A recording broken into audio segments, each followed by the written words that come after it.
सौतन की परछाई। गांव के एक कोने में बसा छोटा सा घर, जहां मीरा अपनी सास और पति रमेश के साथ रहती थी। शादी को 5 साल हो चुके थे, लेकिन उसकी गोद अभी तक सूनी थी।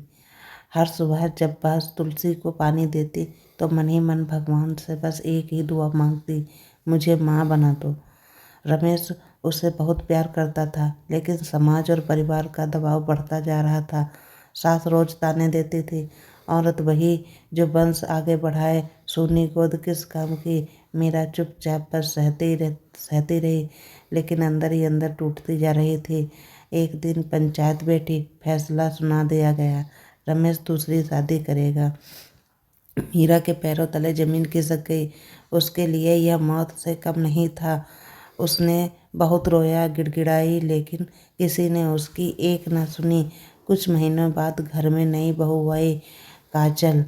सुंदर, पढ़ी लिखी और आत्मविश्वासी। पूरे गांव में चर्चा थी कि अब रमेश का घर आबाद होगा। मीरा ने खुद को समझाया कि वह काजल से जलन नहीं करेगी, बल्कि उसे बहन मानकर अपनाएगी। लेकिन दिल को समझाना इतना आसान कहाँ होता है। शुरुआती दिनों में सब ठीक रहा। काजल मीरा को दीदी कहकर बुलाती, उसका सम्मान करती, लेकिन धीरे धीरे रिश्तों में कड़वाहट घुलने लगी। रमेश का ज़्यादा समय अब काजल के साथ बीतने लगा। सास की नज़रों में काजल देवी बन गई और मीरा बोझ। हर छोटी छोटी बात पर मीरा को ताना मिलता, देखो नई बहू कितनी समझदार, और तुम। मीरा की आंखें हर रात तकिए को गीला कर देती। कुछ महीनों बाद काजल के गर्भवती होने की खबर आई। पूरा घर खुशी से झूम उठा, मिठाइयाँ बांटी, ढोल बजे, लेकिन मीरा के दिल में जैसे कोई छुरा चुभ गया।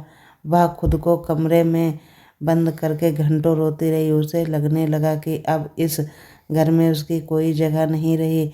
एक रात मीरा छत पर बैठी आंसुओं से बात कर रही थी, तभी काजल चुपचाप वहां गई। दीदी, आप रो क्यों रही हो? काजल ने प्यार से पूछा। मीरा फूट फूट कर रो पड़ी।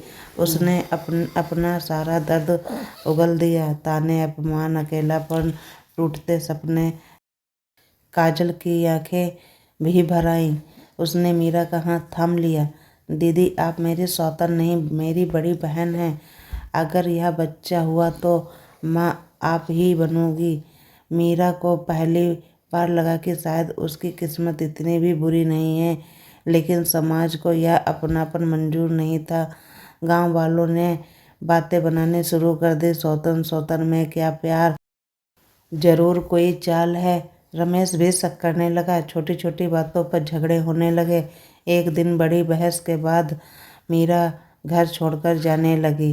तभी काजल को तेज दर्द उठा, हालत बिगड़ गई।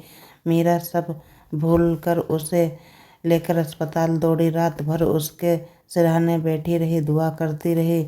ऑपरेशन हुआ। सुबह डॉक्टर बाहर आए, बच्चा सुरक्षित, माँ भी खतरे से बाहर। मीरा की आंखों में राहत के आंसू बह निकले। कुछ देर बाद काजल ने बेटी को जन्म दिया। जब बच्ची को मीरा की गोद में दिया गया तो उसे लगा जैसे भगवान ने उसकी सूनी गोद भर दी हो। उसने बच्ची को सीने से लगा लिया। मेरी बेटी, काजल मुस्कुरा दी।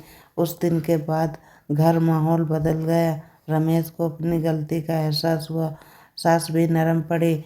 मीरा और काजल ने मिलकर बच्ची की परवरिश की। दोनों माँ बन गईं, एक जन्म देने वाली, दूसरी जीवन देने वाली। समय बीता। वही घर में जहाँ कभी आंसू थे, अब किलकारियों से गूंज उठा। मीरा को समझ आ गया कि माँ बनने के लिए कोख नहीं, दिल चाहिए। और काजल ने साबित कर दिया कि सौतन सिर्फ दुश्मन नहीं होते, कभी कभी वह सबसे बड़ी ताकत बन जाती हैं। अगर आपको हमारी कहानी पसंद आती है तो प्लीज़ कमेंट कीजिए, सब्सक्राइब कीजिए, लाइक कीजिए, शेयर कीजिए।